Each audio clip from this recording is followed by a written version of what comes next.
પંચાયતનો ન્યાય. શિવપુર નામનું ગામ હતું. ગામમાં નાના મોટા ઝઘડાનું નિરાકરણ પંચાયત દ્વારા કરવામાં આવતું હતું. તેથી એ સમયે અદાલત સુધી જવાની જરૂર ગામના લોકોને પડતી નહીં. વળી પંચાયત તટસ્થ રીતે ન્યાય કરતી હતી અને લોકો તેમના ન્યાયથી ખુશ હતા. એક વખત પંચાયતમાં એક યુવાન અને વૃદ્ધ ન્યાય માંગવા માટે આવ્યા. યુવાન ભણેલો ગણેલો લાગતો હતો. પંચાયતે તેમની સમસ્યા જણાવવા કહ્યું. એની શરૂઆત વૃદ્ધે કરી. વડીલ વૃદ્ધે કહ્યું, મારો મિત્ર મૃત્યુ પામ્યો છે. એના પુત્રને મેં ભણાવી ગણાવીને મોટો કર્યો. મારા દીકરાની જેમ તેને સાચવ્યો છે.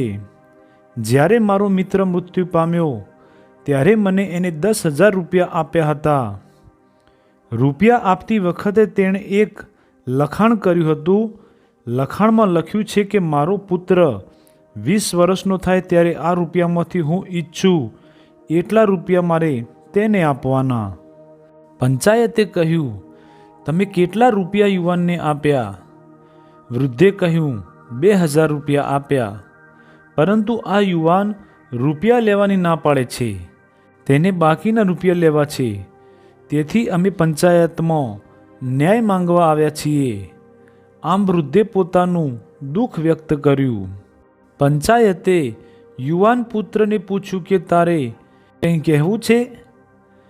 પુત્રએ વિનયપૂર્વક કહ્યું, મારે તો ન્યાય જોઈએ છે. આટલું બોલીને તે ચૂપ થઈ ગયા. વાત વિચારવા જેવી હતી. લખાણમાં સ્પષ્ટ લખ્યું હતું કે વૃદ્ધ ઈચ્છે એટલા રૂપિયા તેને યુવાન પુત્રને આપવા.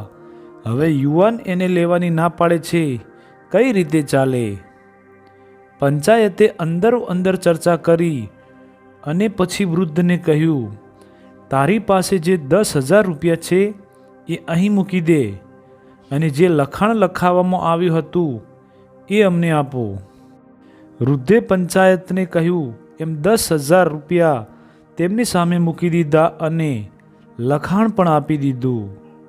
લખાણનો અભ્યાસ કર્યા બાદ પંચાયતે કહ્યું, હવે એમાંથી તમને જેટલા રૂપિયા જોઈતા હોય એટલા લઈ લો.